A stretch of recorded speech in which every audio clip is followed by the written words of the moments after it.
میرے رسول پاک علیہ السلام کی خدمت میں عورتیں آئیں، عرض کرنے لگے یا رسول اللہ اسلام میں ہمارے لیے بھی کوئی نفع ہے؟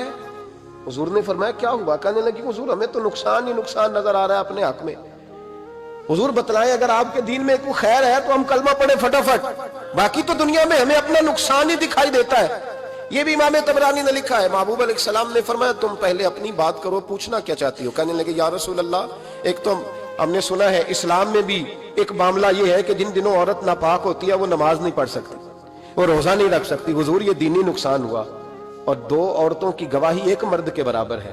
دنیا میں بھی ہمارا وہ کردار نہ ہوا جو کہ مردوں کا ہے تو حضور ہماری دنیا میں بھی نقصان ہے، دین میں بھی نقصان ہے۔ یا رسول اللہ یا رسول اللہ یا رسول اللہ صلی اللہ علیہ وسلم آقا، پھر تو یہ ہوا کہ ہفتے مہینے کے بہت سارے دن عورت ویسے ناپاک رہی، دین سے دور رہی، اور اگر وہ قومی معاملات میں کوئی کردار ادا کرنا چاہے پھر بھی اس کی گواہی دو عورتوں کی ایک مرد کے برابر، تو حضور دنیا کا بھی نقصان دین کا بھی۔ میرے کریم نے فرمایا بیٹھ جاؤ بیٹھ جاؤ۔ عورتیں بیٹھ گئیں تو محبوب فرمانے لگے تمہیں پتہ ہے جب کسی کے گھر میں بیٹی پیدا ہوتی ہے حضور کیا ہوتا ہے؟ فرمایا میرا مالک دو فرشتے بھیجتا ہے، فرمایا وہ آ کے گھر والوں کو سلام کہتے ہیں، جنوں اور انسانوں کے علاوہ ساری دنیا ان کے سلام کو سنتی ہے۔ فرمایا پھر وہ فرشتے اپنے پروں سے اس بیٹی کو ڈھانپ لیتے ہیں اور پھر اس کے سر پر پر پھیرتے ہیں، اور فرمایا پھر وہ ان کے باپ کو کہتے ہیں ان کی صحیح طرح پرورش کرنا، پھر ان کے ذمہ داروں کو کہتے ہیں، ان کے خاندان کے بڑوں کو کہتے ہیں صحیح طرح پالنا۔ اگر تم ان کی یہ لفظ سنو میرے محبوب کے، حضور فرمانے لگے رب کے فرشتے کہتے ہیں اگر تم نے صحیح پرورش کر کے بیاہ دیا تو اللہ قیامت تک تمہاری مدد کرے گا۔ کس طرح؟ اللہ تمہارے رزق میں بھی تمہاری مدد کرے گا، اللہ دنیا کی مشکلات میں بھی تمہاری مدد کرے گا، اور جب مرنے لگو گے یہ شارحین نے قیامت تک کا ترجمہ کیا۔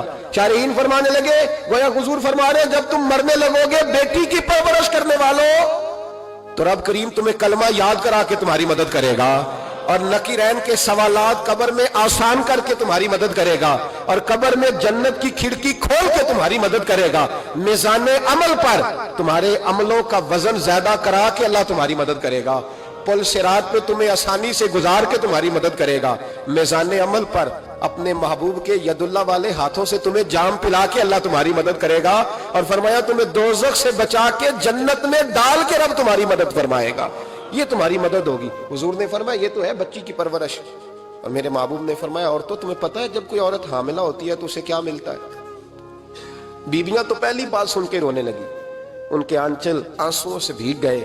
محبوب فرمانے لگے جب کوئی عورت حاملہ ہوتی ہے تو رب اسے اسی طرح کا اجر دیتا ہے جس طرح اس مجاہد کو اجر ملتا ہے جو جہاد فی سبیل اللہ میں جاتا ہے، اتنا اجر اللہ حاملہ عورت کو دیتا ہے۔ اور محبوب کریم علیہ السلام فرمانے لگے جب وہ بچے کی پیدائش ہوتی ہے، جب بچہ جنتی ہے تو رب اسے اتنا اجر عطا کرتا ہے جتنا رب کریم ایک شہید کو اجر عطا فرماتا ہے، ایک شہید کے برابر مالک اسے اجر دے۔ اور شہید کا اجر تو آپ کو پتہ ہی ہے کتنا ہے، اس کا پہلا قطرہ زمین پہ گرتا ہے تو گناہ اللہ سارے معاف فرما دیتا ہے۔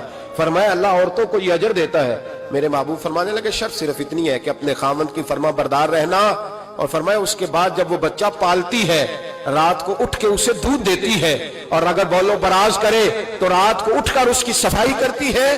فرمایا جو بی بی اپنے بچوں کی خاطر رات بیدار رہے گی رب کریم اسے اتنا ہی اجر دے گا جتنا رات کو اٹھ کے نفل پڑھنے والے کو اجر عطا فرمائے۔